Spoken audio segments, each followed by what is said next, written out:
As a fashion photographer by profession, everyone is telling me that AI is going to take my job, but is it actually?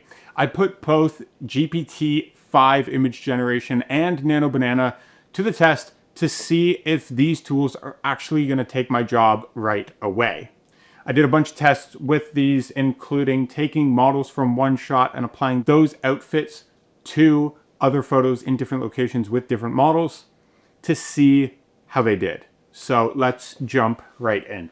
There is this image that we shot, and I wanted a different background, something like in Mexico, put it on somebody of a different body, and have the background at golden hour, shot at 50 mil on Portra 400 35 film. So you get that kind of grain out of it.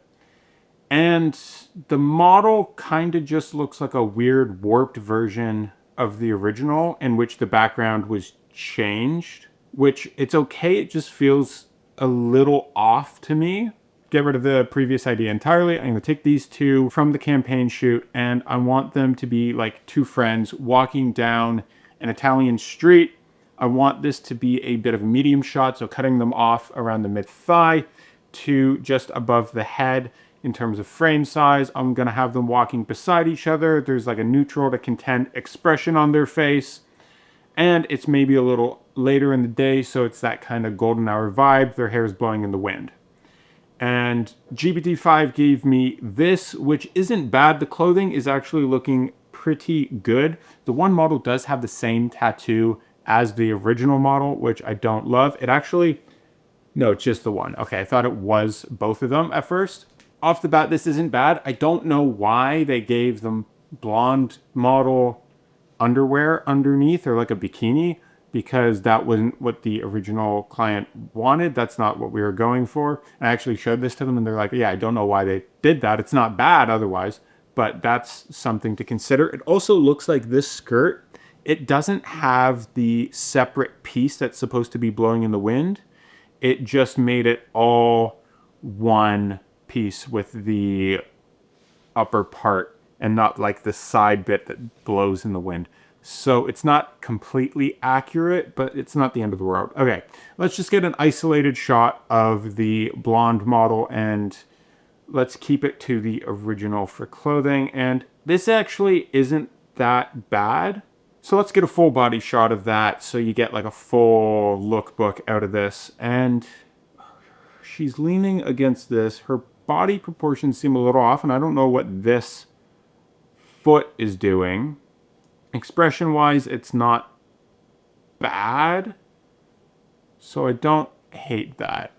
Let's jump over to Nano Banana to see what it's able to do with a similar prompt. So same thing, I'm going to take these two outfits and say I want them walking beside each other on an Italian street. And it's giving me, okay, they're side by side, they're walking, and they are both holding hands. They both also have a tattoo on their arm in the same place, which maybe we don't want. I'm going to have them not holding hands, and at least the skirt on Nano Banana is actually the way it's supposed to be. It's flowing naturally. The other piece, it doesn't quite drape that way. So we'll keep it to the original for what they're wearing, and then we'll make the shot vertical, same as the other one, and have them just walking side by side, not holding hands. Okay, it's vertical. Now the top has changed on this one, so there's not the knots tied anymore. It's just like a plain top. That doesn't really work. That has to be the same. And they're still holding hands, and it's still a long shot here. It's not cropped in. So let's just have it be cropped in more, and they're walking beside each other and not holding hands. And okay, that's not the first off. Now we have two blonde models. Don't know how that happened. They look like twins, and this is not the right outfit. Let's just go back to the other model with the dark hair and wear the original outfit. Okay, well, at least we have it actually punched in now. It is cutting off their heads, which I don't love. Sometimes I'll cut off heads in my shot, but this, it's just a little bit too little headroom. and this is still the wrong outfit. So let's just go back to the black outfit from this particular photo. And that is just a warped version of the original model in a different location wearing that. That doesn't work. I put the black outfit from the above image. That is now the original model wearing the wrong outfit with a wonky face. And okay, so after all these prompts and me reprompting it, now they're just both looking at the ground and smiling and still wearing the wrong outfit. So what this is telling me is that AI can make these adjustments. It can take an outfit from another photo, apply it to a different model in a different location. Something will probably be weird about it.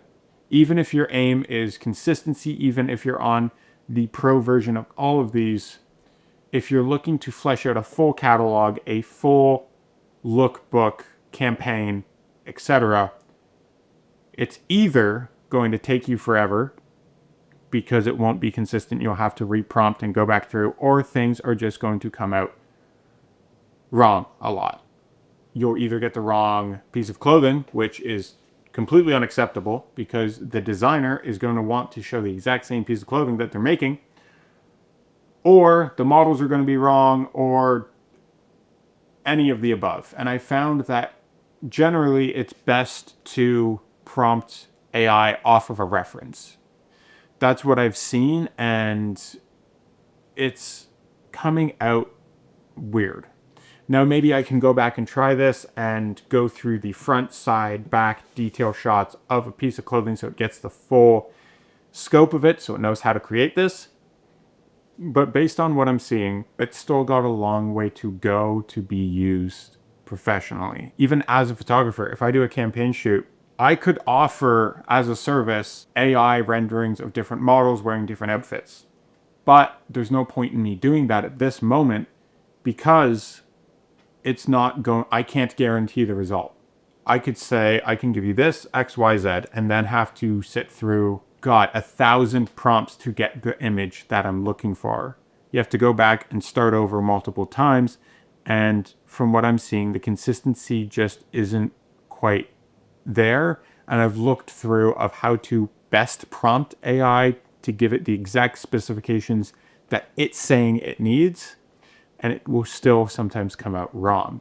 This is why that Coca-Cola ad we saw over the holidays took 70,000 prompts and over a month to make, is because it will come out not exactly how you want it, and you have to go back and change it and change it and change it and change it and change it.